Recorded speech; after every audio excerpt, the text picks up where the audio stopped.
I've titled this lecture, Revolutions, Tyrants and Wars. It sounds like a terrible title, but that's exactly what it's about. I saw a woman sit upon a scarlet-colored beast full of names of blasphemy. Revelation 17, verse 3. Here is this church controlling this scarlet-colored beast.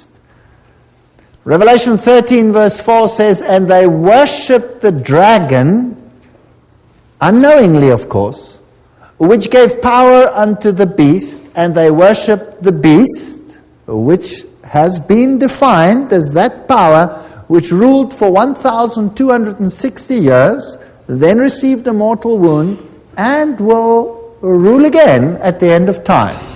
And we have identified it basically as Catholicism. And they worship the beast, saying, who is like unto the beast, who is able to make war with him? Yeah, they're all bowing down to this strange beast, the kings of the world and the high people of this planet. They pay homage to it. They worship it through their obedience and by giving them the power of the state to deal with any issue. Here is an interesting quote from Popery, Puseyism, and Jesuitism. At what then do the Jesuits aim? According to them, they only seek the greater glory of God, but if you examine the facts, you will find that they aim at universal dominion alone. You see, Rome had lost universal dominion, and the Protestant Reformation had been a major problem in this issue, a major problem. They have rendered themselves indispensable to the Pope, who without them could not exist, because Catholicism is identified with them.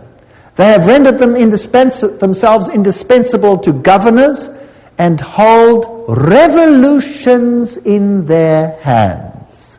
And in this way, either under one name or another, it is they who rule the world. You see, the papacy has crowned itself ruler of the entire world. The Pope is the ruler of the entire world. That's the Holy Roman Empire spread over the entire planet. Well, if we have a look at a century of revolutions starting from 1750 to 1850, we'll see the American Revolution in 1776, and we can ask the presidents that then ruled, who do they think were responsible for this revolution? Then there's the French Revolution, 1789, the Spanish Revolution, 1823, the Polish Revolution, 1831, the German and the Italian Revolution, 1848. By 1917, you had the Russian Revolution, and then basically it was time for war, 1914 to 1918, which made the Russian Revolution, by the way, possible, and World War II, 1939 to 1945. That's a lot of conflict on this planet. How much blood did not flow on this planet as a consequence of these revolutions? And why? Because one power wanted absolute control. And the Bible says the dragon gave it its power so that everybody should be subject to that power and to none other. Well, let's have a look at a brief chronology here. In 1717, we're dealing with this time period of terrible conflagration on this planet. The Masonic Grand Lodge of England was founded. England was a thorn in the flesh. It was a Protestant nation. So a Masonic Grand Lodge is founded to infiltrate this power. 1721, the first Masonic Lodge was founded in France. 1731, Benjamin Franklin was initiated as a Freemason. 1738, the Roman Catholic Church condemns Freemasonry. Now that's a brilliant move. That's called dialectic thinking. You create an organization, you ban it, your insiders belong to the organization, but the outsiders see that you have distantiated yourself. It can't be your fault. You see how clever that is? Whereas at the Vatican, all the lodges remained and all the cardinals were members, but not the Goyim. It was to be a Protestant army under the control of the Jesuit order, and we did an entire lecture on that, and you can get it, the one on who's behind the secret societies. By 1758, Sir Francis Dashwood founded the Hellfire Club. Benjamin Franklin visits England to discuss the future of American colonies with Dashwood. 1768, foundation of the rite of strict observance. That's the 33-degree level of Freemasonry by Baron von Hunt, based on the Templar tradition. So that's an interesting point. And then Frederick of Prussia, Frederick the Great, I don't know what was so great about him, but nevertheless, founded the Order of the Architects of Africa and uses the title Illuminati to describe his neo-Masonic lodges. So that's just a brief history as we're going along. 1770, Benjamin Franklin was elected Grand Master of the Nine Sister Lodge in Paris. 1771, Grand Orient Masonry was founded in France. 1776, Order of the Perfectibilists, or Illuminati, was founded. Notice they call themselves perfect. The American Revolution starts. So by 1776, they had put everything in place. 1778, Peter I founded the Secret Circle. 1785, Grand Masonic Congress allegedly plotted the French Revolution. The Illuminati was banned in Bavaria, or went underground there. 1789, French Revolution. 1784, Illuminist conspiracy to overthrow the Habsburg monarchs of the Holy Roman Empire. So the monarchies must go. The monarchies were often opposed to Jesuit rule, and they banned the Jesuits. Well, it was payback time. Nobody bans the power of the Roman Catholic Church. In 1816, John Adams wrote to President Jefferson, "Shall we not have regular swarms of them here in as many disguises as only a king of the gypsies can assume, dressed as painters, publishers, writers, and schoolmasters? If ever there was a body of men who merited eternal damnation on earth and in hell, it is this society of Loyolas." They didn't mince words in those days, eh? Wow. That's the new Jesuits. There's the quote. Everything I say has got a quote. Now, many writers warned of this great conspiracy of the Jesuits. Samuel Morse, remember, the founder or the inventor of the Morse code, wrote, "The author undertakes to show that a conspiracy against the liberties of this republic, the United States, is now in full action. Under the direction of the wily Prince Metternich of Austria, who, knowing the impossibility of obliterating this troublesome example of a great free nation by force of arms, is attempting to accomplish his object through an agency or an army of Jesuits. The array of facts and arguments going to prove the existence of such a conspiracy will astonish any man who opens the book with the same incredulity as we did." So, those are the people that the presidents believed were behind all these conspiracies.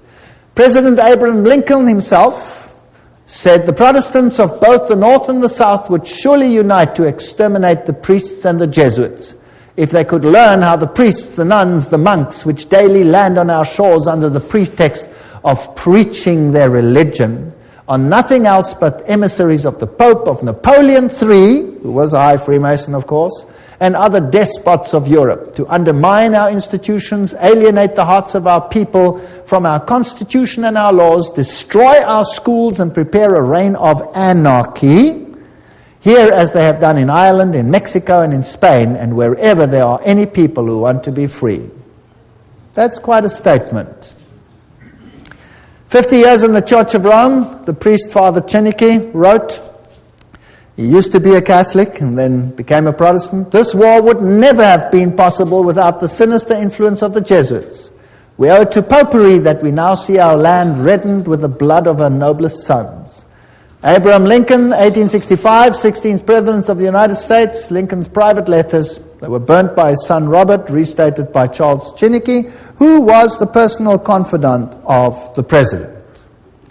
In a letter dated 22 January 1870, Mazzini wrote to Pike. Now, Albert Pike is this high Mason who wrote the manual, if you like, of Scottish Freemasonry. He said the following, we must allow all of the federations to continue just as they are. It must appear as things are as they were in the beginning, with their systems, their central authorities, and diverse modes of correspondence between high grades of the same right, organized as they are at present, but we must create a super right, which will remain unknown, to which we will call those Masons of high degree, whom we shall select. With regard to our brothers in Masonry, these men must be pledged to the strictest secrecy. Through this supreme right, we will govern all Freemasonry, which will become the one international center, the more powerful because its direction will be unknown. Now, Albert Pike wrote a letter to Mancini, and that was dated August 15, 1871, in which he propagated that there should be a world order, a one order where all nations are under the control of one central organization. And in order to achieve this, they planned, and there are numerous quotes for this, so I've put a number on the screen because some will say, I don't trust this, I don't trust that, I don't trust the other. Here are references down there, there are references up there, there will be references in other slides, so it comes from different sources. He said, and this was, by the way, on display in the British Museum and could be seen there until it was taken away. The First World War, to overthrow the power of the Tsars in Russia, protector of orthodoxy, and bring about an atheistic communistic state. Did that happen? Yes. Now that was written long before this event. Long before this event. This was written in 1871. This war broke out in 1914. The Second World War, that's also written long before the event, to originate between Great Britain and Germany, to strengthen communism as antithesis to the Judeo-Christian culture and bring about a Zionist state in Israel. Did it achieve this objective? Yes. In fact, after this war, Israel, in its present form, was reinstated under the protection of Britain. And then, interestingly enough, a Third World War, a Middle Eastern war involving Judaism and Islam and spreading internationally. That's fascinating. Is that on the cards, or what do you think? Certainly sounds like we are on track. Well, here's another quote, just in case people don't like that quote. Mazzini with Pike developed a plan for 3 world wars so that eventually every nation would be willing to surrender its national sovereignty to a world government. The first war was to end the Tsarist regime in Russia, the second to allow the Soviet Union to control Europe, the Third World War was to be in the Middle East between Muslim and Jews and would result in Armageddon. Interesting. Now, how were they going to do it? Let's read what Albert Pike wrote about these wars and how they were going to be unleashed. He wrote, quote, "We shall unleash the nihilist and the atheist," so the destroyer and the atheist, "and we will provoke a formidable social cataclysm which in its horror will show clearly to the nations the effect of absolute atheism. Origin of savagery and the most bloody turmoil. Then everywhere the citizens obliged to defend themselves against the minority of revolutionaries will exterminate these destroyers of civilization, and the multitude, disillusioned with Christianity, will receive the pure light through the universal manifestation of the pure doctrine of Lucifer. The destruction of Christianity and atheism, both conquered and exterminated at the same time." Wow, what a clever plan. So you rub the two systems which you create up against the other. You create atheism as an antithesis to the Judeo-Christian culture. You have these two clash until they rub each other up, and then out of that you will get a new world order where you have a new religion which is far more esoteric and actually honors Satan. Isn't that a rather clever plan? Well, it's very successful. That is why Ordo ab Cao is the verse, if you like, that Freemasonry uses. This is one of their documents, remember, that I photographed in a Masonic lodge. And Weishaupt is the father of Jacobinism. You will remember that we spoke about that in Revelation chapter 11.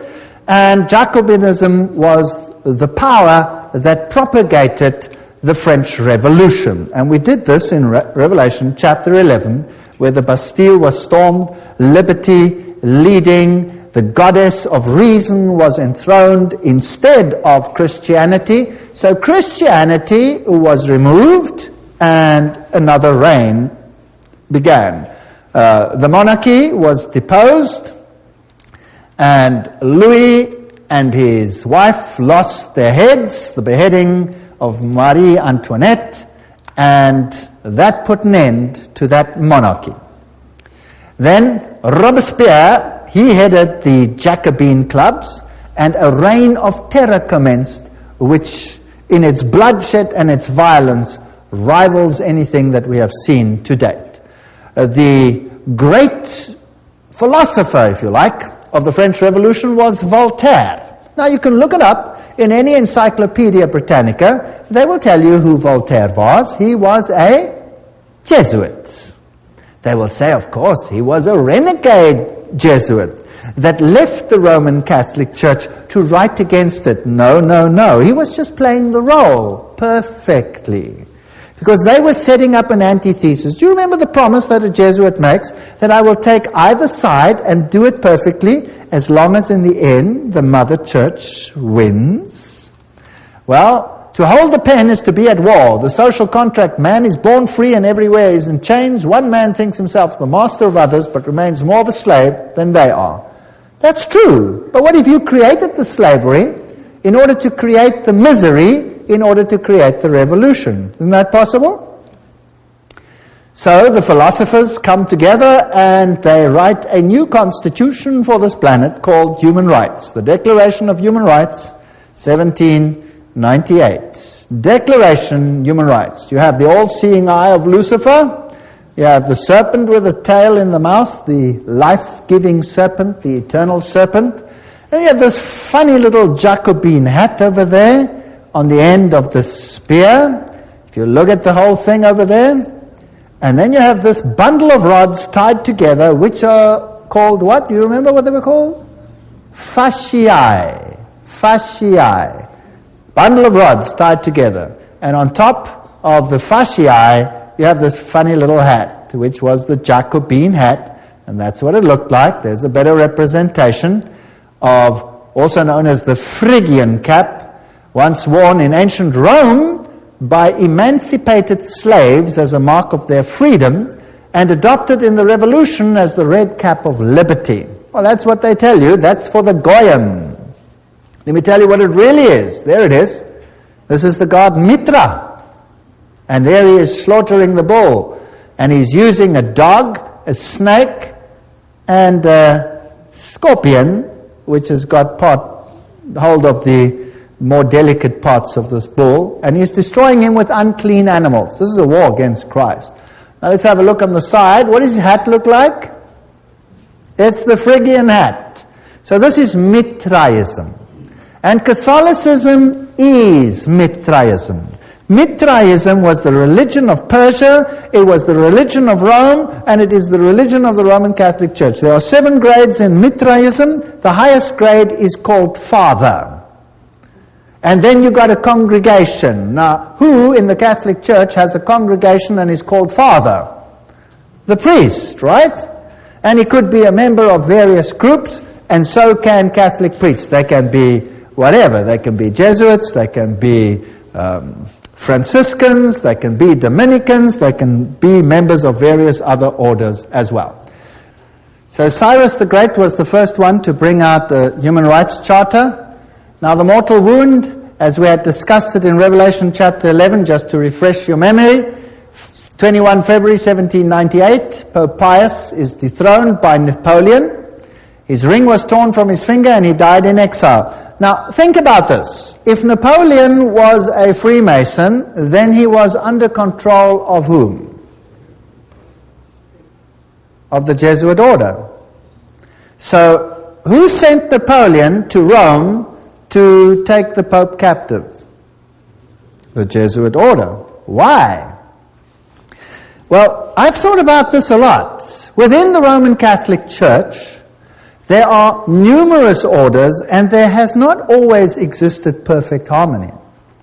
In fact, the Jesuit order slowly took control of all the orders. The Knights of Malta, for example, did not lightly give up their power seat, but are now subject to the Jesuits. The Dominicans were at loggerheads with the Jesuits. For example, the papacy took the Inquisition away from the Jesuits and gave it to the Dominicans, which created tremendous tension.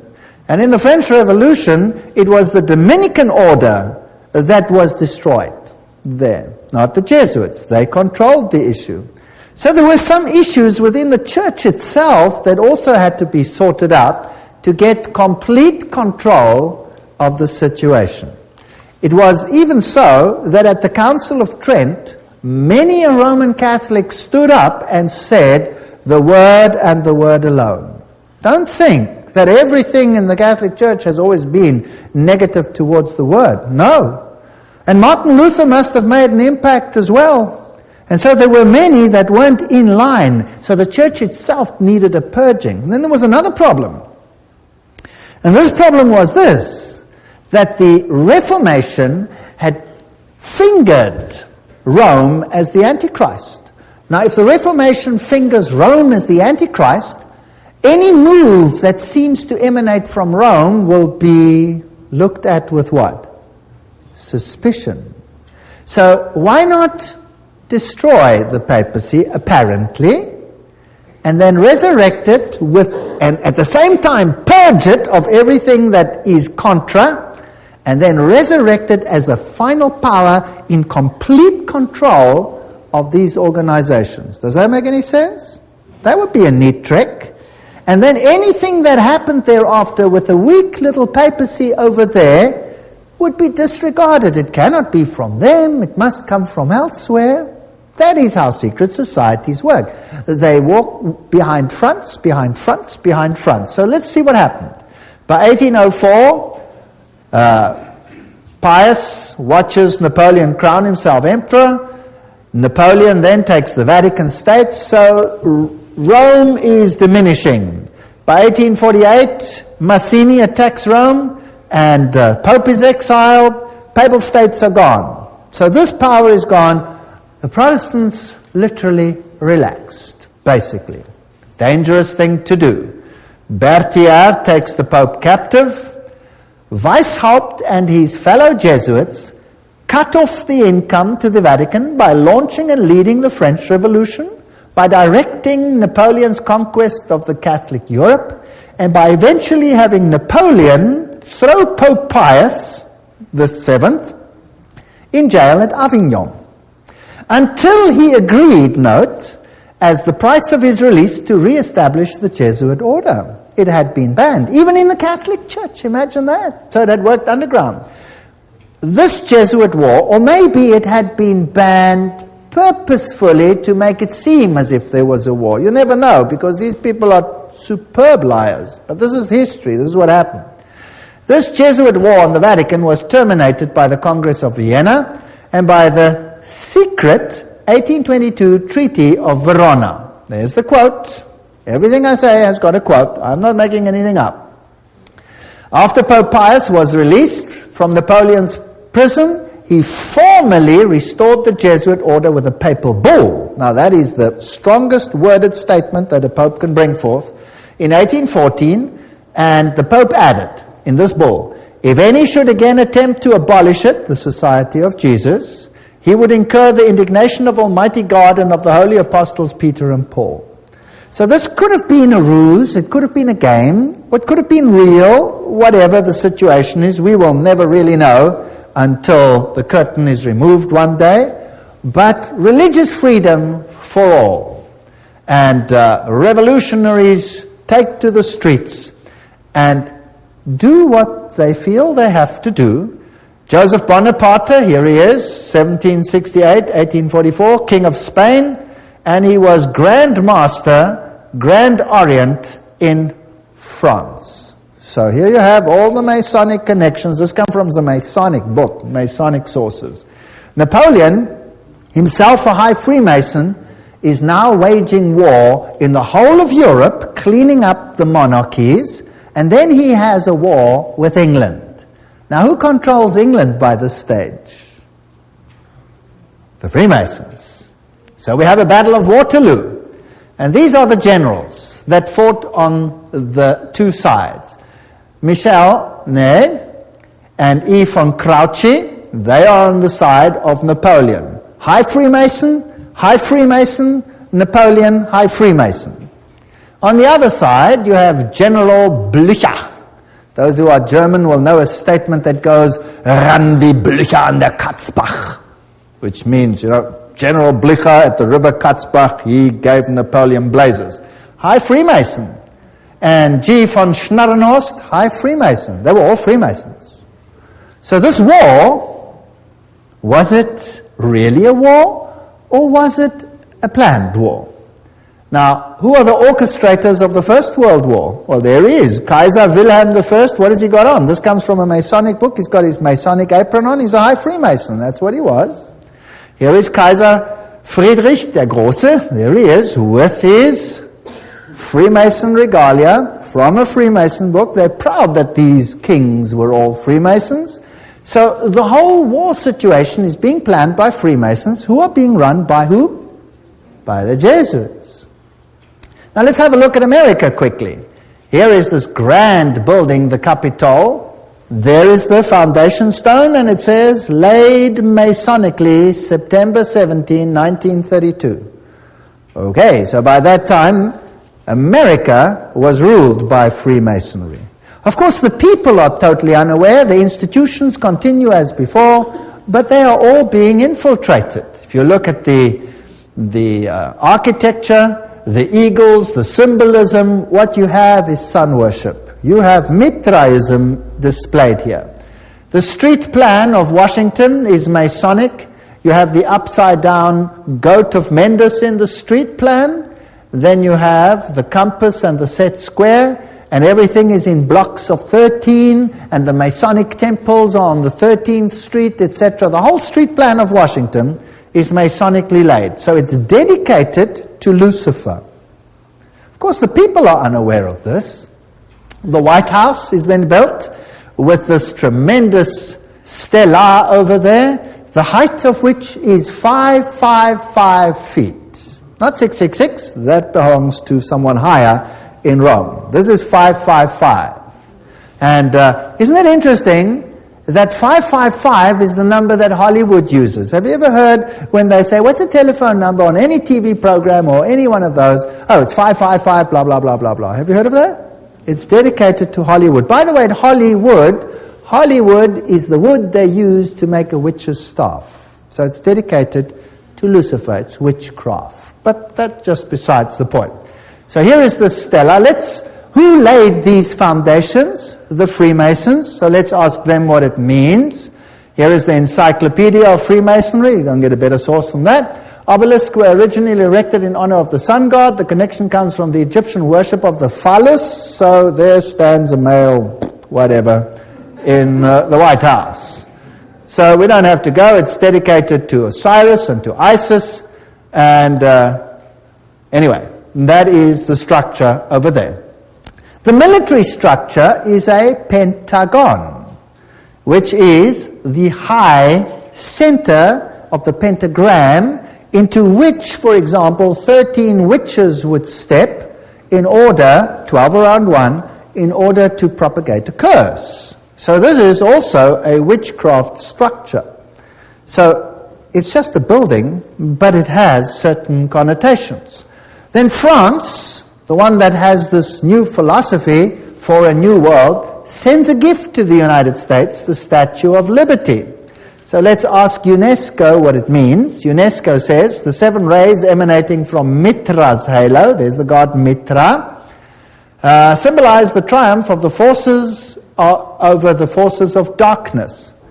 Now, you must understand that Lucifer says that Michael and his angels represent the forces of darkness, that Yahweh is the devil. Isn't that terrible? You remember that? We did that. And here, UNESCO tells us that the head of the Statue of Liberty is adorned with Mitra's 7 rays. The flame she holds is a sun symbol. So this is the torch of Lucifer. Because it doesn't matter whether Lucifer is male or female, he's androgenic in his story. Here is the foundation stone. At this site on August 5, 1884, the cornerstone of the pedestal of the Statue of Liberty, enlightening the world, that's illumination, was laid with ceremony by William so-and-so, Grand Master of Masons. And there's the Masonic sign. So the Statue of Liberty is Masonic. Everything will appear to be Masonic as we continue. Tex Mars writes, towering above the shimmering but polluted waters, she holds in her outstretched arm and her hand the torch of fire and light, a gift of the Masonic order. The modern inheritors of the Illuminati heritage of the Statue of Liberty was sculptured by Frederic Bartholdi, a member of the Masonic Lodge of Alsace-Lorraine in Paris, France. The statue is significant to the secret societies plotting the New World Order. There you go. Right, by 1854, Pius declared the Immaculate Conception of the Virgin Mary. Now, Mary she's always been there in Roman Catholicism, but now Mary is being placed into the very center and legitimized as the Mother of God and as an entity in heaven. In 1869, Pius summons the First Vatican Council, and in 1870, the dogma of papal infallibility is published. Now we have another God on earth. And ultramontanism triumphs. The Jesuits see to it that all power is concentrated in one man. What happens then? By 1917, the Russian Revolution. And you had this interesting Fatima message. There's a link with Islam there, but never mind, we'll come to that in the next lecture. Russia will be converted, the Holy Father will consecrate Russia to me. And then there was a vision of hell, and the third vision was that the present Pope would have an assassination attack, which happened. Now it's not too difficult, if you've planned all these things from the beginning, to say what will happen. You see? Not too difficult. Now let's have a look at the parallels between the Jesuit French and the Russian revolutions. They worked like this. Both revolutions were based on communist writings of Freemasons, Voltaire, Marx. The Jesuits perfected communism on their reductions in Paraguay. So in Paraguay, they tested whether this would work or not and perfected it there. Both revolutions plundered the state churches. Both revolutions ended the monarchies. Both the Bourbon and the Romanov dynasties had expelled the Jesuits. Both of them were gone. They weren't going to take this chance again. Both revolutions produced republics in form, but absolute monarchies in power, controlled behind the scenes by the people that were now in control. Both revolutions declared atheism as the religion of the state. Both revolutions carried out a reign of terror by an inquisitional secret police. And boy, was that some reign of terror. Millions died. Stalin is personally responsible for the death of millions of people. Both revolutions resulted in military dictators responsible for the elimination of dissenters. Exactly the same pattern. If it works once, why not use it again? The lesson learned on these Platonic republics there in Paraguay provided the groundwork for Marx's Communist Manifesto, by which every nation on earth would be reduced to granny reductions, thereby destroying the white Protestant middle classes while restoring the communal feudalism of the papal Caesar's Dark Ages. That's just a quote. Well, it's a bit sharp, but it more or less sums it up. So Karl Marx, by 1844, wrote the Communist Manifesto. That's when he wrote it. That's when it was published, 1848. By 1928, Papal Nuncio in Germany leads the Catholic powerful center party to the right and helps skyrocket Adolf Hitler to power. Now, who's Adolf Hitler? By 1929, Pius disbands the Catholic Party. It's done its job, and people are ready to vote. And in the same year, he crowns himself sovereign ruler of the world. What arrogance. Now the Pope is sovereign ruler of the world. In the same year, he signs the documents. Now a ruler has to have a country, and he gets his papal state back, the smallest state in the world.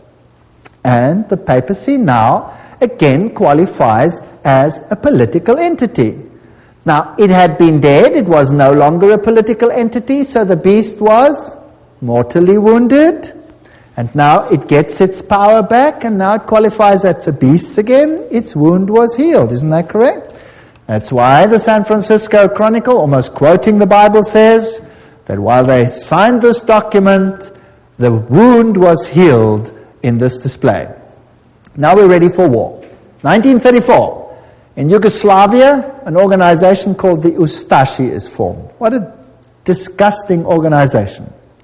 Founded, and they assassinate King Alexander of Yugoslavia. Now the Ustashi is a military organization with basically Nazi features, and they slaughtered the Serbs. They slaughtered the Orthodox people and forced them to become Catholic or to die, one of the two. And nothing is ever said about this tremendous slaughter that took place over here. 1941, Croatia declares itself independent, and the slaughter begins. This is the man who is now Pope, Cardinal Secretary of State, Eugenio Pacelli. There is his family, all of them Masonic connection, and of course, they have the Banco di Romano at their disposal with Rothschild money. This man, does he have Masonic features? Yes. Here he is at his election. His cell number was 13, a very important number in Freemasonry. There he is in the Masonic triangle stamp that they produced. There he is with the Masonic sign, just as Anthony Sayer had it, and something else. From then on, the papacy wore the ephod, the little plaque that was also worn by the priests of Israel. Now, let's ask Albert Mackey, a 33-degree Freemason, to quote to us what this means. He says, "The Grand High Priest of the Royal Arch Freemasonry from 1859, 1865 in the USA states in his standard work," this is him, states that the High Priest of the Royal Arch officially wears the ephod. So who's the High Priest of Freemasonry? And there is, the Pope. Well, Pacelli visited the United States and conversed with this man, President F.D. Roosevelt. Now this is a large picture which should never probably have been released, and they're probably very upset that it has been released, but it shows Roosevelt in his full Masonic regalia. And there it shows him with his fez on his head, and he's receiving a Masonic handshake. Note the Masonic handshake. And interesting fez, we will come to that in the next lecture, what that all symbolizes, why they are wearing fezes. And he appoints Myron Taylor as special envoy to the Vatican. Now, let's have a look at the Freemason political leaders in the United States, and I'm just quoting from various sources and web pages. There will be different ones here, so you can check it out for yourself, to show you just who's control at the moment. We'll just run through them quickly and see what degrees they are. Bill Clinton, 33 degree. Newt Gingrich, 33 degree. Bob Dole, 33 degree. Jack Kemp, 33 degree. Storm Thurmond, 33 degree. Colin Powell, 33 degree. Jesse Helms, 33 degree. Barry Goldwater, 33 degree. Al Gore, probably 33 degree. Then another one over here, another one, James Monroe, Andrew Johnson, James Garfield, McKinley, Roosevelt, of course, William Taft, Franklin Roosevelt, Harding, Lyndon Johnson, Gerald Ford, Ronald Reagan, George Bush, all of them, Yitzhak Rabin, Yasser Arafat, Prince Philip, Duke of Kent, many others. Here's another source. Saddam Hussein, that's interesting, we'll have to come to him, 33 degree Freemason. Tony Blair, 33 degree. Gerhard Schroeder, Prime Minister of Germany, if you like, President, 33 degree. Benjamin Netanyahu, 33. Yasser Arafat, 33 degree. Ronald Reagan, Gorbachev, Helmut Kohl, Shimon Peres. Helmut Kohl is also a committee of 300. Francois Mitterrand, 33, was Grand Orient Lodge, of course. Yitzhak Rabin, Willy Brandt, all of these old ones were Freemasons. Some more. Joseph Stalin, he was Illuminati, he was a member of the Grand Orient Lodge. Leon Trotsky, Grand Orient Lodge. Kissinger is a member, committee of 300. J. Edgar Hoover, 33. Cecil John Rhodes, Aleister Crowley. Walt Disney was a 33-degree Freemason. Olive Palm, Al Gore, Tony Blair, Joseph Mengele. That's interesting. That's the mass murderer of the Nazis. He was Illuminati. Robert McNamara. You name it, they're all there. Billy Graham. Oops, sorry, let's move on. Colonel John Glenn, Buzz Aldrin, everyone who's ever been up in space has to be a Freemason of the highest degrees.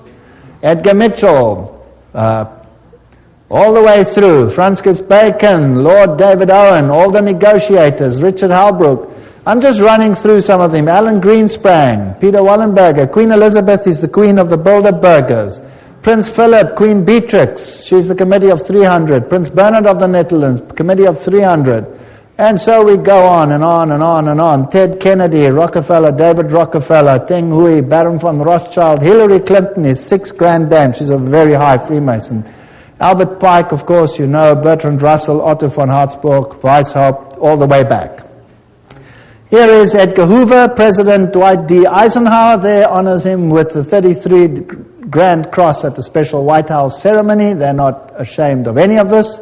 Here are just about all the presidents of the United States in the presidential gallery of the lodge. I photographed this myself. I went into the lodge, I went into the presidential gallery, I photographed each one of these. And then... Me? Not me. Anyway, there they all are as Freemasons. If we look at the American dollar, some very interesting things happened under the time of Roosevelt. There is this symbol on the dollar, there's that symbol. We haven't got time for all of this. In God we trust. One. If you look at this symbol over here, it says Annuit Captus Novus Ordo Seclorum. If you intercalate the hexagram, then you'll have this A-S-N-O-M, which is a scrambling of Mason. If you go to the other side, it points to objects, and it then reads Arlto. You have Arlington. There's too much there to talk about, and many interesting things. If you go to the 1 and you go to the half moon, there's a little structure over there. Can you see it? It's a micro dot. You'll have to get a magnifying glass and look at it under a magnifying glass, and you'll see it's a little owl. A little owl. Owl in a half moon. And this over here you'll see is a spider's web. There's a lot of symbolism over here. Now if you go to the ancient coins, you'll see that the deities were associated with the owl. And you will see that when we went to the Bohemian Grove, what did they worship there? The great owl of Bohemia, and you saw the presidents of the United States bow down to the owl of Bohemia. Quite a scary business. Now, looking at this symbol, you have the all-seeing eye of Lucifer. It is not yet on the base of the triangle. When it is placed on, he will have his kingdom. But that is Lucifer, Annuit Coptus, he God, Novus Ordo Seclorum, new order of the ages. There are 13 levels over there. The bottom one is the date of the founding of the independence of the United States, but it is also the founding of the Illuminati. You have the spider's web, symbol of the new age. You have over here the band, the ribbon of Lucifer. You will see it over here in this Roman Catholic Church, where you have Anubis, the phoenix, symbol of Jupiter, the god Jupiter, and the skull and crossbones, and there you have the ribbon. You see it? Associated with Jupiter. That's on the flame. And all of these symbols tell us one interesting story. On the other side, you have this symbol. There are 9 feathers. There are 13 spears. There are 13 leaves. There are 13 pentagrams. shaped in the form of a hexagram. You have the eagle. You have this statement over here, a pluribus unum, out of many one. We're going to reunite all nations. So that's the symbolism of a new world order on the dollar. The world is going to be united under one central government. And that government is going to be in control of Lucifer, not Jesus Christ. Although Jesus Christ, of course, knows about it, permits it, and is ultimately in control. He tells us ahead of time that this is going to happen. And then the end of the story is that Jesus will reign on this planet.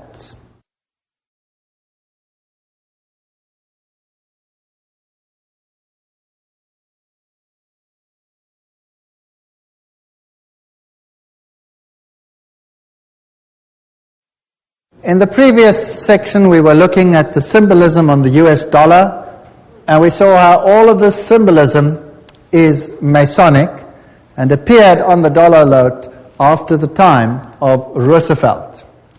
Revelation 13:11, and I saw another beast coming up out of the earth, and it had 2 horns like a lamb, and he spoke like a dragon. We're going to deal with this prophecy in detail in another lecture. It exercises all the authority of the first beast, which we will find will be Roman Catholicism before it, and causes the earth and those that dwell in it to worship the first beast whose deadly wound was healed. So here was now a Protestant ally that would enforce papal doctrines. But that's in another lecture, complete lecture, called Two Beasts Become Friends. If we look at the architecture even, it is interesting. That is St. Peter's. That is the Capitol building. The architecture is identical. Of course, the building itself was designed, the American one, by Freemasonry. And Freemasonry is in control by whom?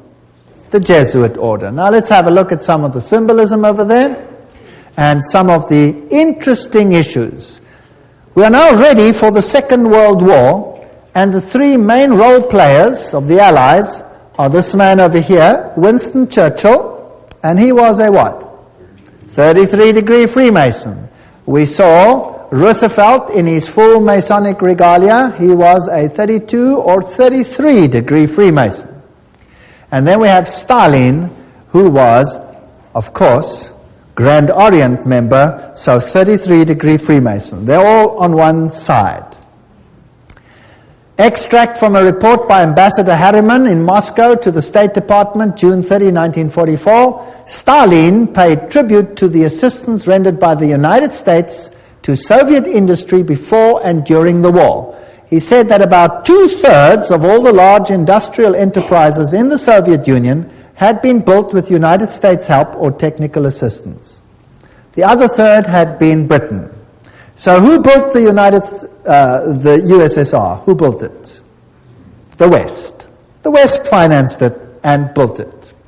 Here you can see Winston Churchill in his Druid Masonic Lodge with all his Druid fellows around him. So these are genuine facts. This isn't just conjecture.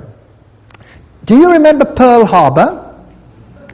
Well, fortunately, the 50 years of Secrecy Act are past, and so now we know for a fact, because this has been revealed, that they knew that Pearl Harbor was going to be attacked. Is that correct?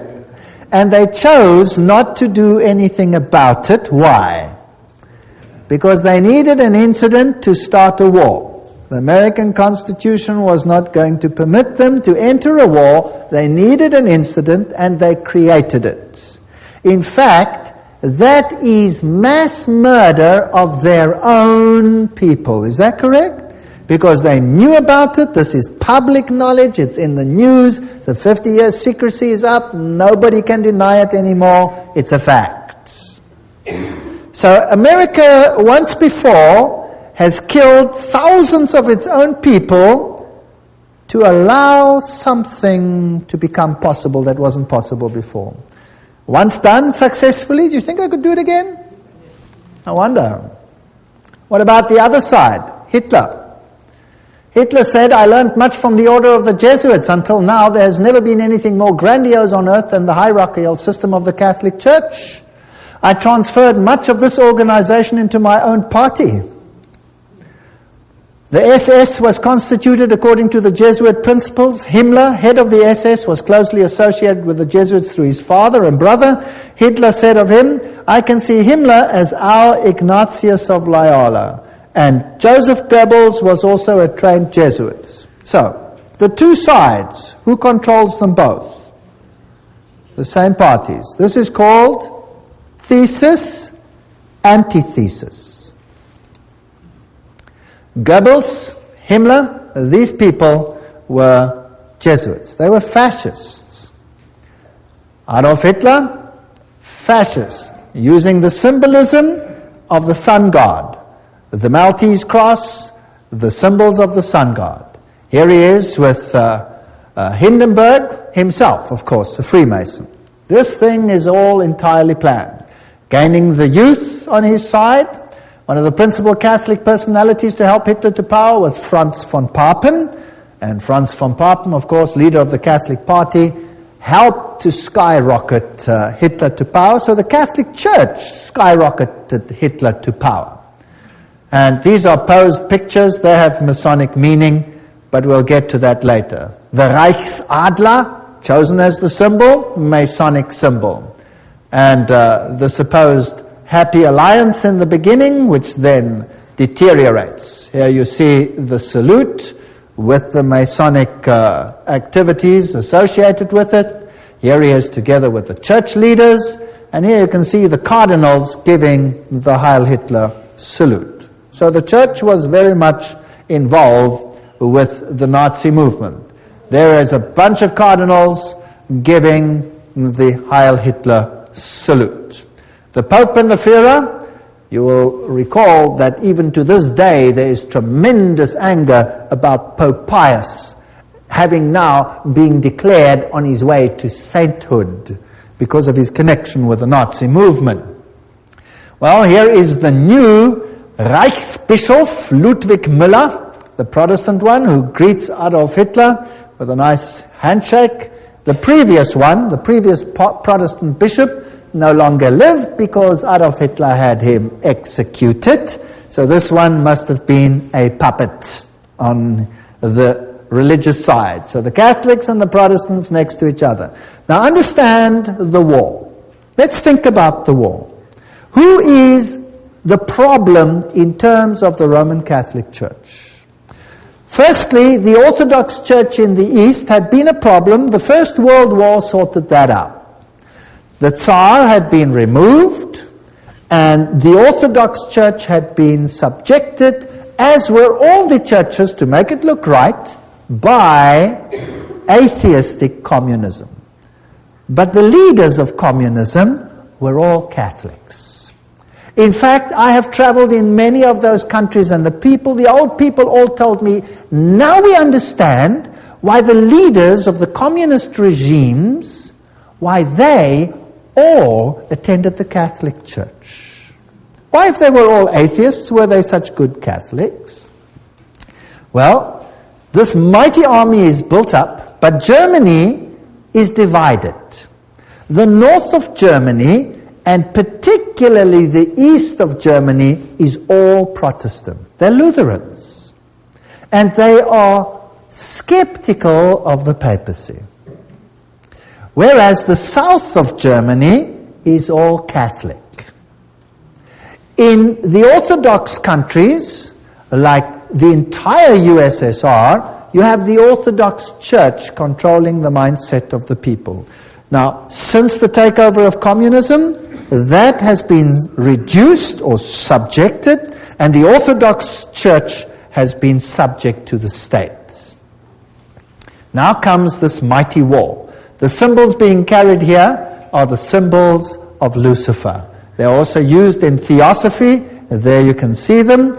There's the swastika, the all-seeing serpent. And Adolf Hitler himself was a tremendous occultist. Of course, as a Jesuit insider, he would be. But of course, his outer garb of religion was Catholicism. You'll find the same swastika on the foot of Buddha. And, as I recall, as I told you before, it was a Jesuit priest, Father Stempfler, not Hitler, who really wrote Mein Kampf. So, a Jesuit wrote the book.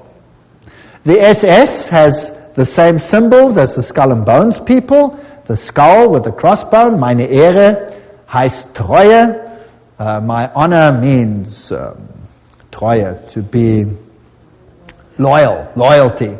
The SS had been organized by Himmler according to the principle of the Jesuit order and became basically the new, if you like, Inquisition. And anybody who did not obey the system was destroyed. Now we read much in the literature about 6 million Jews who were destroyed. But we read nothing about 2.5 million of the most brilliant people in Germany, all the professors, all the intelligent, highly educated Germans who were killed by Adolf Hitler. You see, thinking people cannot be tolerated in such a regime. Downgrade the mindset. We must have serfs and elite. Goyen, catechumens, cattle, and then the super illuminists. How irritating. Remember that the Jesuit magazine, Civiltà Cattolica, house organ of the Jesuits, says quite frankly, fascism is the regime that corresponds most closely to the concept of the Church of Rome. Fascism is fascinating, excuse the pun. Fascism has one central leader. You see, Pope eventually, one central leader, total control over the people, yet the people believe that they are free because they are getting everything that they require. Unlike communism, they may have property rights, but the property rights are qualified, and I'll come to that in a later lecture in case you are duped into that. Now here are these fasciae. Let's have a look at them. The bundle of rod accompanied by an axe or a spear, which symbolized power over life and death, carried by the Roman official as symbol of authority. Under the Republican Conflict or Praetor, starting on an expedition, he took his vows on the Capitoline Hill, where the Vatican sits today. This is very symbolic.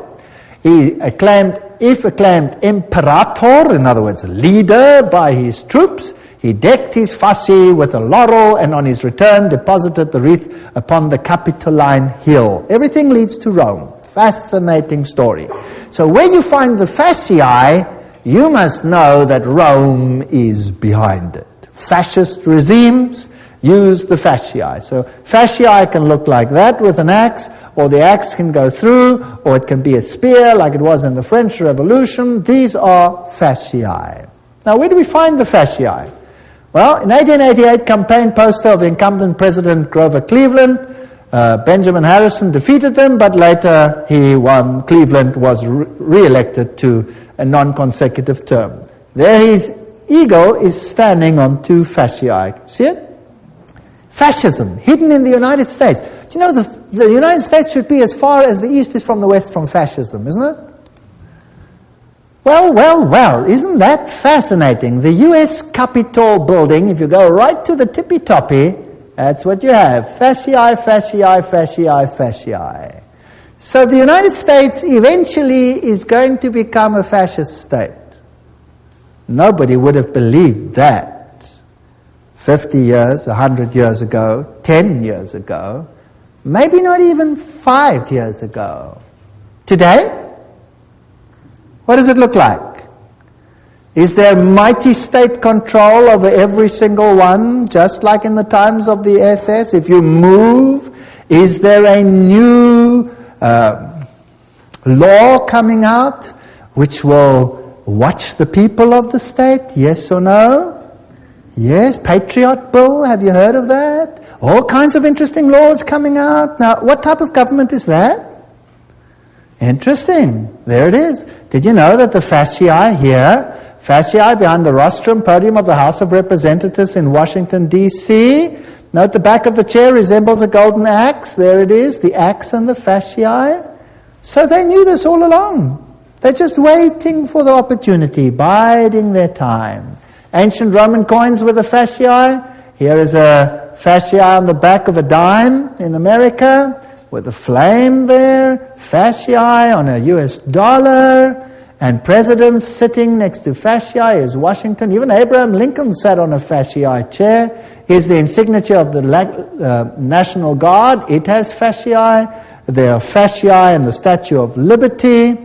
Let's read what Anthony Sutton, remember this man who wrote about Skull and Bones, educated at the University of London, Gottingen, California, research fellow, Hoover Institute. This is an important man. Let's see what he has to say. How the order creates war and revolution. Talking now about Skull and Bones, which is the Illuminati, which is the Jesuits behind the scenes, as we have seen. Operational history of the order can only be understood within the framework of Hegelian dialectic process. Hegel, the great man who said, always create two directions. Thesis, antithesis, rub them up against the other. Who cares how many people die in the process? Then you have synthesis. Then you get what you actually want. From this axiom it follows that controlled conflict can create a predetermined history. For example, when the Trilateral Commission de Savic managed conflict, etc. We read this quote before, so I'll just skip it. The synthesis, that's which comes together, sought by the establishment is called the New World Order. Without controlled conflict, this New World Order will not come about. Random individual action of persons in society would not lead to this synthesis. It's artificial. Therefore, it has to be created. So you hear about a war here and a war there and a revolution here and a revolution there. Revolutions have to be financed. You never hear where the money comes from to finance them. Who finances the revolutions? Who runs them? You see? So you have Nazis against Soviet Unions, North Korea, North Vietnam, ad nauseum against the United States.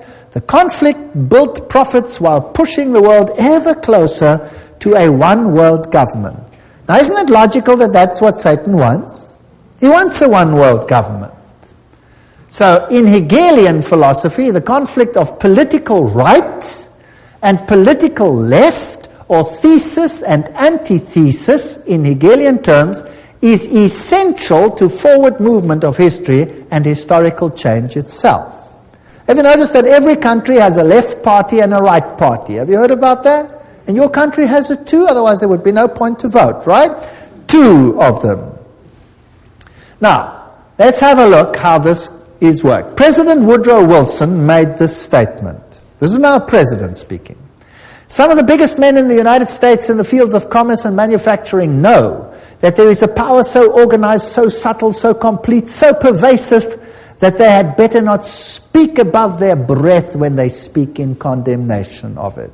Aha! So here is a power that controls things. Karl Marx in Das Kapital posed capitalism as thesis and communism as antithesis. Now you'll have Jesuits clamoring for capitalism and you'll have Jesuits clamoring for communism. The clash of opposites must, in the Hegelian system, bring about a society neither capitalist nor communist. That's synthesis. Moreover, in the Hegelian scheme of events, this new synthesis will reflect the concept of the state as God and the individually as totally subordinate to an all-powerful state. If you don't do what the state says, sizzle fits. That's what Adolf Hitler practiced. 2.5 million Germans, sizzle fits, gone. What then is the function of Parliament? Now take note, I'm not saying this, I'm reading it. I get criticized for this statement. You cannot believe. Please don't criticize me. Write to these people. I'm just quoting. What then is the function of a parliament, a congress, for Hegelians? These institutions are merely to allow individuals to feel that their opinions have some value and to allow a government to take advantage of whatever wisdom the peasant may accidentally demonstrate. All right? Now let's see how Hegel puts it himself. This is now the great philosopher Hegel, where the politicians bow down to him. He says, by virtue of this participation, subjective liberty and conceit with their general opinion, individuals, can show themselves palpably efficacious and enjoy the satisfaction of feeling themselves to count for something. In other words, we're just idiots. So if you vote, who are you voting for? I'll tell you who you're voting for. I always say this. They vote for the devil in pink or the devil in blue. The vote makes no difference. It's a joke. Politics is a joke. War, the organized conflict of nations for Hegelianism, is only the visible outcome of the clash between ideas. As John Dewey, the Hegelian darling of modern education system, puts it, he's in control of the whole new world education. War is the most effective preacher of the vanity of all merely finite interests. It put an end to the selfish egoism of the individual, by which he would claim his life and his property as his own or as his family's. Did you get that? Now surely Rome doesn't think like that. Oh, I'll show you papal bulls which will make your hair stand on end. New ones. Compare this to the spirit and letter of the Constitution of the United States, which says absolutely the opposite. All right? So for these elitists, the state is supreme, and a self-appointed elite running the state acts indeed as God on earth. The rest are catechumens, cattle, goyim.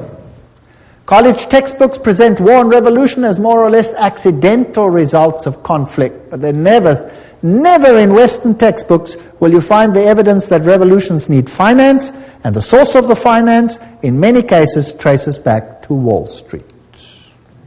Operational vehicles for conflict creation, the key to modern history is in these facts. The elitists have close working relations with both Marxists and Nazis. They play on both sides because what they have created is just a game. In this memorandum, we will present the concept that world history, certainly since 1970, reflects deliberately created conflict with the objective of bringing about a synthesis, a new world order. So let's have a look how it worked. Here's the order. The thesis is Marxist Russia, Second World War now. The antithesis, Nazi Germany. Who financed them? Who financed the Russians? Guarantee Trust Company. Who financed the Nazis? Guarantee Trust Company.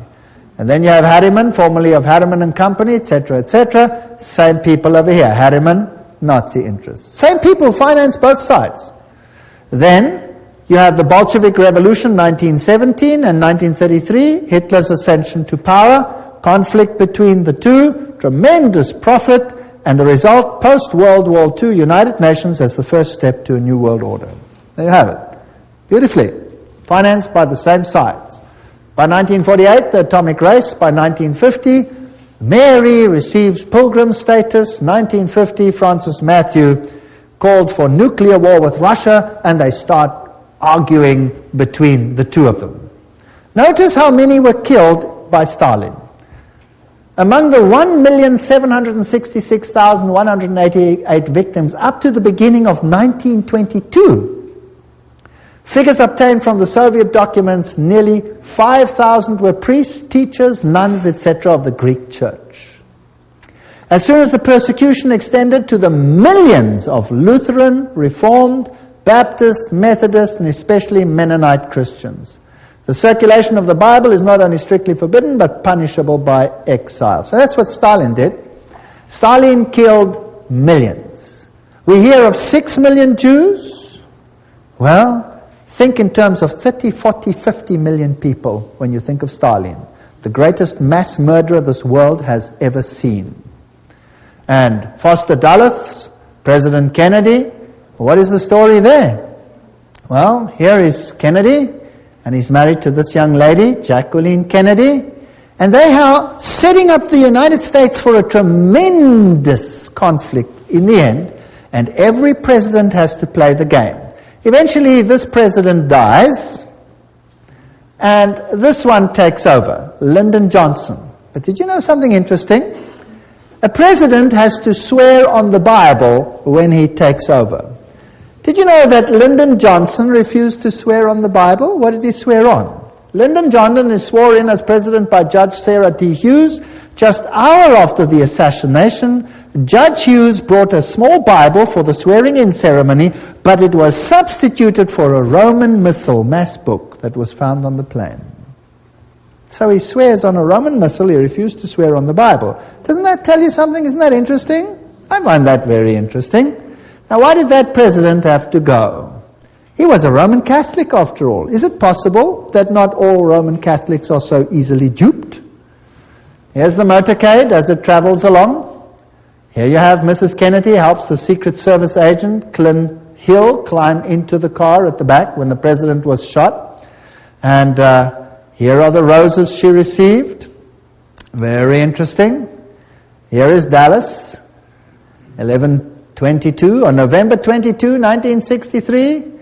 John Fitzgerald Kennedy, 35th President of the United States, visited Dallas. That's interesting. Also the number 11 over there.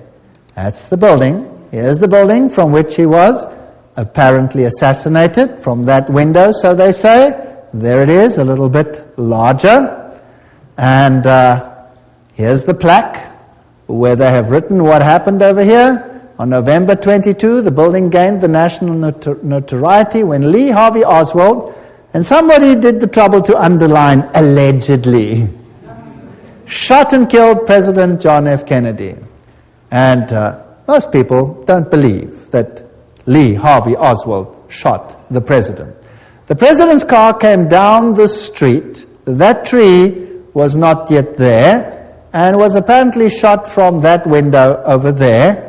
And it happened approximately where I'm standing relative to this picture. Now notice as he comes down here, he's traveling on this side of the road.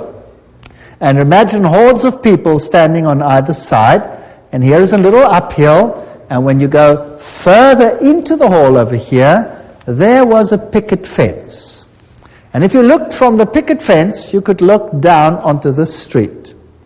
And apparently, when the shots were fired, over 100 people, including the police, didn't run this way, but ran up this embankment towards the picket fence. Now, why did they run to the front of the president and not from behind the president? Apparently, they say, Lee Harvey Oswald shot him from behind, and he was the only one who shot, and he shot from behind, and he hit him over here. A very, very fantastic shot, by the way, if it is so. It only has a little problem.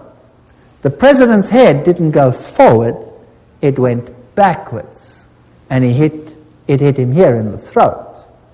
And there was a small entry wound in the front and a huge one in the back. So from where was he hit? From the front or from the back?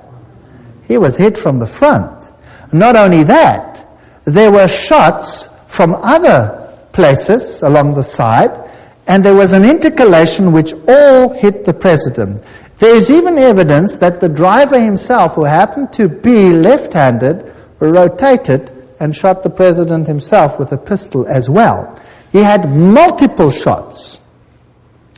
Of the witnesses that ran towards the picket fence, over 100 of them, almost all of them, except for one or two ladies who were ridiculed, were assassinated themselves. Is that not strange? Wouldn't you think that was strange if all the witnesses died strangely? Well, this is one of the biggest cover-ups that probably ever occurred. Here's the picket fence. And when you're looking there, that's how it was. Someone behind the picket fence would shoot. And this would be the view from the picket fence. I'm now pretending to be there. I took these pictures myself.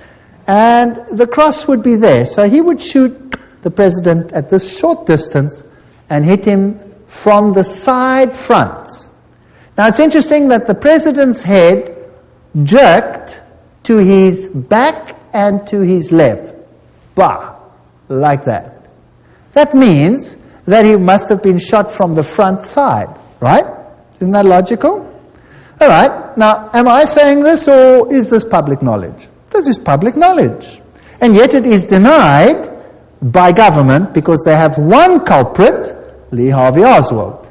There's the place where he died, straight shot from the picket fence. Now, let's have a look how J.F. Kennedy died. And let's look at the television production of this issue, and then you make your own opinion. If we can have the sound on.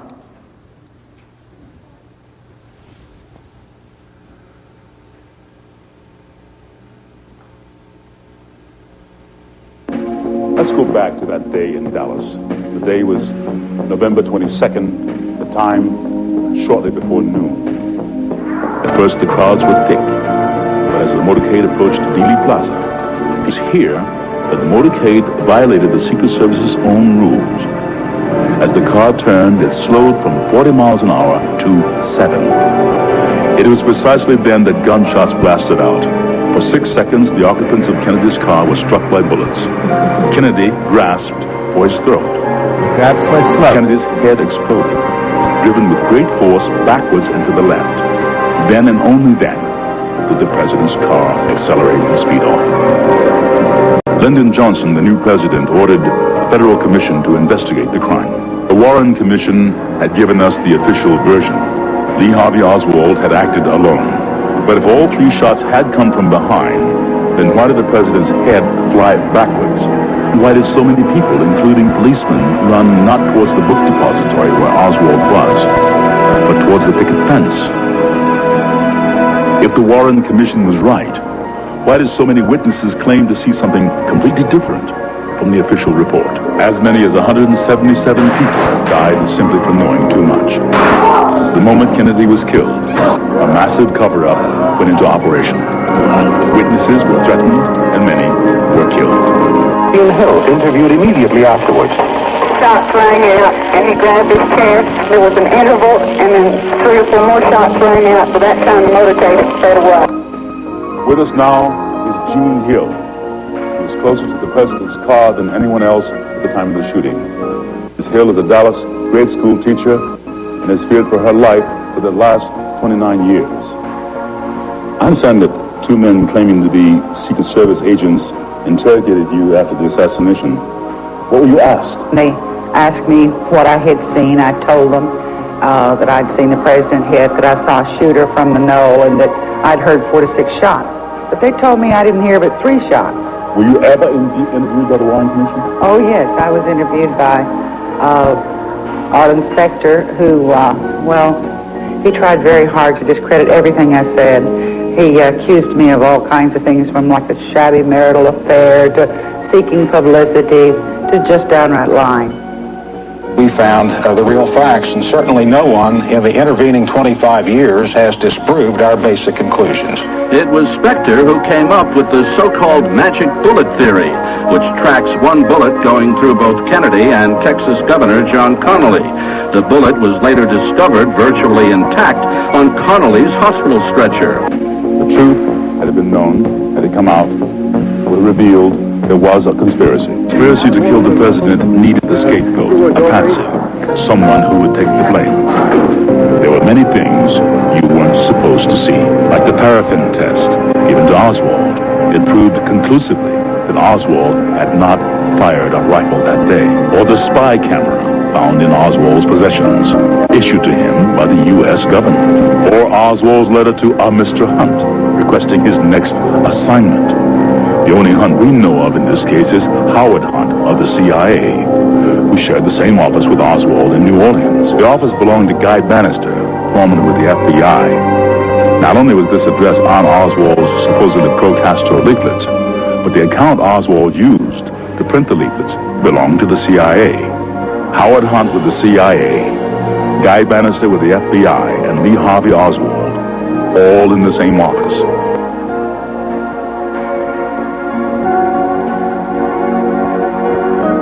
Kennedy's motorcade was arranged to make 2 turns, taking him directly into a triangulation. The first shot came from the picket fence. It hit Kennedy in the throat. The second shot came from the Dow Tex building, next to the book depository. It entered Kennedy's back. The third shot came from the southwest corner of the book depository, 7th floor.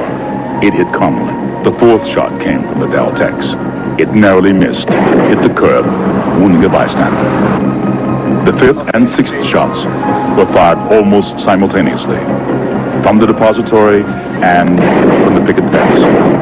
Both hit Kennedy in the head, one from above, moving him forward.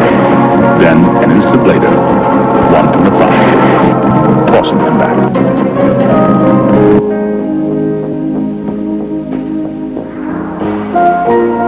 Here you see see the passenger in the front turning back, looking at the president. Instead of jumping back to his system, he turns forward. The driver's now rotating. Weapon comes into view, and he fires. You'll see this repeatedly in these sequences. Kennedy's been shot in the throat. He's leaning to his left. The driver now begins to rotate. His left arm comes over his right shoulder, and he fires now. Again, you see the driver rotate. You see the weapon come into view. He's rotating again. The weapon is in view. He fires. You can clearly see his head turning and his arm and the weapon extending into view over his right shoulder. One of the first activities of William Greer after the presidential limousine arrived at Parkland Hospital was to attain a bucket and a sponge and water and begin to wash the blood and brains off of the presidential limousine. There's a new theory about the assassination of John F. Kennedy. A government scientist says police audio tapes provide new evidence of a second gunman. If it could be proved that the sound on the tape was a gunshot and that, in fact, it came from the grassy knoll, then it would provide some evidence that there was a second gunman in addition to Lee Harvey Oswald. But so far, few who agree with the conclusion made by Thomas. Hello? Yes, Rick. Go ahead, please. Yes, I'd like to know why it's taken so long for this information and the truth to be exposed. First place, it hasn't been exposed yet, and I don't think it ever will be. Secrecy in government is designed for one purpose and one purpose only. Not to keep the enemy or the opposition from knowing what's going on, but to keep the American people from knowing what is going on. And all the evidence that exists, or might have existed, that would implicate the government in Kennedy's assassination, you can be sure that evidence is now destroyed. So even if everything is released now, the chances of solving the Kennedy assassination and attaching the blame to the guilty parties is almost impossible.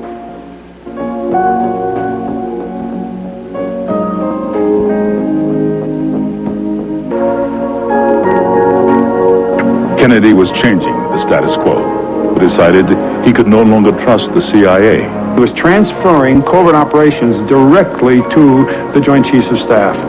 Shortly after that, he fired Alan Dulles, who had been the Director of Central Intelligence since 1953. Kennedy continued to make enemies as he pulled back from world confrontation. He ordered U.S. troops out of Vietnam. This was an incident that took place. Well, you saw that driver rotate, if you could see it. It was very difficult. You could see his head go back. You could see all these things. Vatican Assassin says, but after the failure of the Bay of Pigs invasion, President Kennedy changed due to his betrayal by the Jesuit Council of Foreign Relations in the person of McGeorge Bundy. He sought to break the CIA into 1,000 pieces. Now, the CIA would be like the SS. Why break that? Then he called for a return to America's currency to the gold standard. That was a major problem that would stop the Federal Reserve. And another thing that he said, I will separate church and state. I think that was a big mistake that he made in the eyes of the Jesuits. Remember that Loyola said, finally let all with such artfulness gain the ascendant over princes, noblemen, and magistrates of every place, that they may be ready at our beck even to sacrifice their nearest relations and most intimate friends when we say it is for our interest and advantage. That's fascinating. We know, of course, that Jacqueline Kennedy was raised in a Jesuit convent, but let's leave it there. One of Nixon's main speechwriters during 3 whole years was Jesuit father, the Reverend John McLaughlin, who wrote Nixon's speeches at a salary of $32,000 a year, which was a lot of money at that time. And the next president, one of the next ones, Gerald Ford, there's his own signature, 33-degree Freemason. I took this picture myself in the Masonic Lodge. There he signs it, 33-degree Freemason.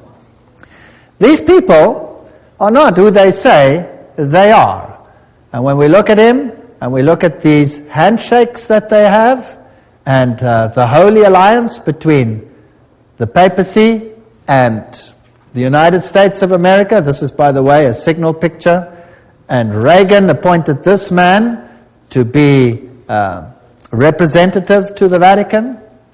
So by 1987, Pope John Paul visits the United States. President Reagan meets him and he says, As you exhort us, we will listen. This is not separation of church and state.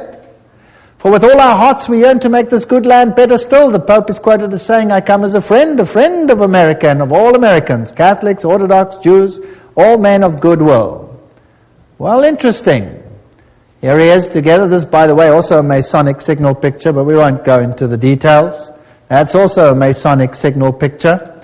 We won't go into those details. How do they plan their trips? Let's ask them. Here's Ronald Reagan planning his trip to this president of Russia. And then in September, Gorbachev proposed a pre-summit meeting in Reykjavik, Iceland. Washington agreed.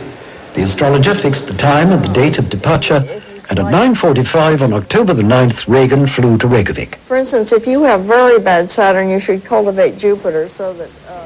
Wow. He's now acting like Nebuchadnezzar. Let's call the astrologers to tell us when this meeting should take place. You know, the 11th is a very important date. Presidents die on it. Buildings collapse on it. It's very interesting. My Pope, Pope Paul II, I confirm for you as the Pope of my secret, the Pope about whom I spoke to the children during the apparitions, the Pope of my love and my sorrow. This is what Mary apparently said to the children at Fatima.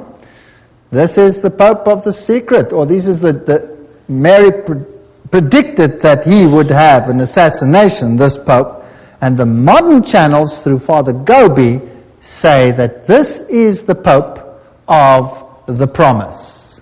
Well, Malachi Martin, in The Keys of This Blood, this is a pontifical work, writes, clearly the new agenda, heaven's agenda, the grand design of God for a new world order had begun. And Pope John Paul would stride now in the arena of the Millennium Endgame as something more than a geopolitical giant of his age. He was and remains the serene and confident servant of the grand design. There's another Masonic language. He's going to be the head honcho, the main man. All this bloodshed, all these wars. In Germany, what happened? What did the war do in Germany, the Second World War? In Germany, the north of Germany was devastated. It was firebombed, which was illegal according to all conventions. They threw firebombs on the north of Germany. Hamburg was gutted by firebombs. Now, firebombs don't just destroy military targets. What do they destroy?